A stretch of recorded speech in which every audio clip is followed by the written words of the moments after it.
dibesarkan di Yogyakarta. Barangkali ada Bapak Ibu yang dari Jogja nih. Dalam training ini Bapak Ibu bisa berkomunikasi dengan saya menggunakan chat ya. Jadi saya berharap, nah jadi pada dasarnya sebenarnya upah ini kita ada fisiologis, ada makanan, minuman, tidur, pakaian dan lain-lain. Secara fisik terpenuhi gitu ya. Baru meningkat ke kebutuhan tentang rasa aman ya, rasa aman ada keamanan. Di sisi eksternal itu perusahaan mampu memberikan upah yang paling tidak gitu ya di market itu masih bisa bersaing gitu ya, bisa bersaing atau masih menarik lah. Kalau Anda tidak kalau misalnya perusahaan Bapak Ibu mau mendaftarkan gitu ya atau memperpanjang ya, memperpanjang peraturan perusahaan di Disnaker, istilahnya menjadi tagline ya dari kami. Kami adalah jagonya kaos ya. Kalau Kentucky jagonya ayam, kalau kami jagonya kaos gitu. Kalau Anda butuh kaos yang bagus ya pesan di kita, beli di kita. Nah, corporate strateginya itu sih jabatan itu ada yang bersifat lini, ada yang bersifat spesialis gitu ya. Nah gitu ya, misalnya ada di tempat lain yang jabatannya mulai dari HR staff, supervisor, manager. Tapi ada yang jabatannya regulasi lain yang mengatur ya, yang namanya PP 36. Ini turunannya dari Undang-Undang Cipta Kerja.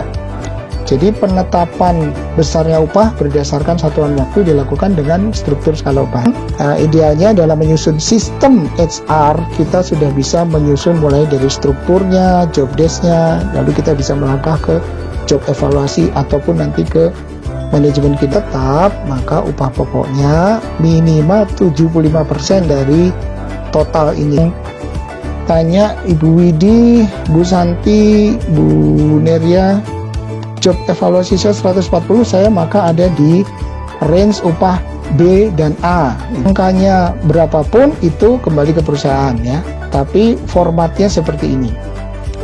Kita bisa tanya tetangga sebelah atau misalnya kita bisa lihat range kisaran di nanti otomatis akan bisa dipelajari ketika kita menyusun dari job grading. Teori-teorinya misalnya apa ya, hitungan-hitungannya harus menganalisa pekerjaan. Kalau pekerjaan saya, mohon maaf misalnya saya hanya OB, hanya membersihkan lantai, pendapat gitu ya, ujungnya harus ada konsensus untuk menentukan rankingnya gitu.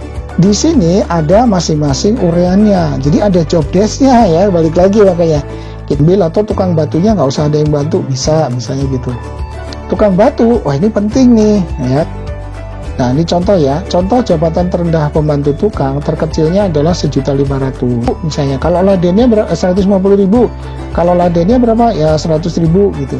Nanti tanya misalnya tadi, sekarang gaji staff di tempat Bapak Ibu berapa? Oh antara sekian sampai sekian. Pak Andrew, kitchen helper paling rendah. Kenapa Pak? Kok lebih rendah dari housekeeping?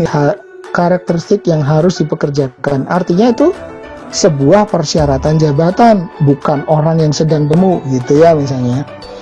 Ada yang seperti itu kan, ada yang seperti itu. Jadi misalnya kamu mau kompensasikan ke nilai rupiahnya. Tadi ada keahlian, ada usaha yang dilakukan, tanggung jawab, kondisi, pengetahuan.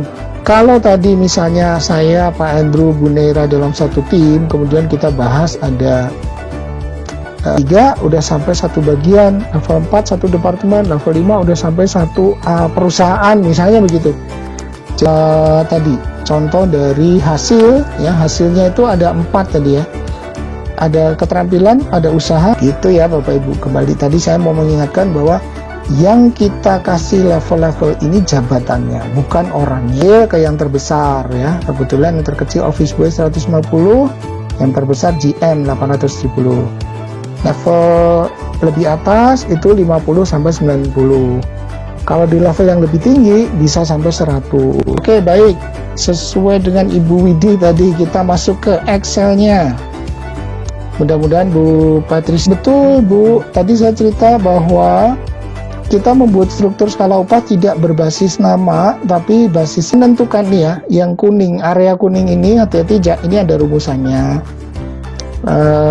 Yang penting oke, baik ya, saya screenshot ya. Baik, 1, 2, 3 Bentar Bapak Ibu, nanti fotonya akan tampil di Instagramnya HRido Society.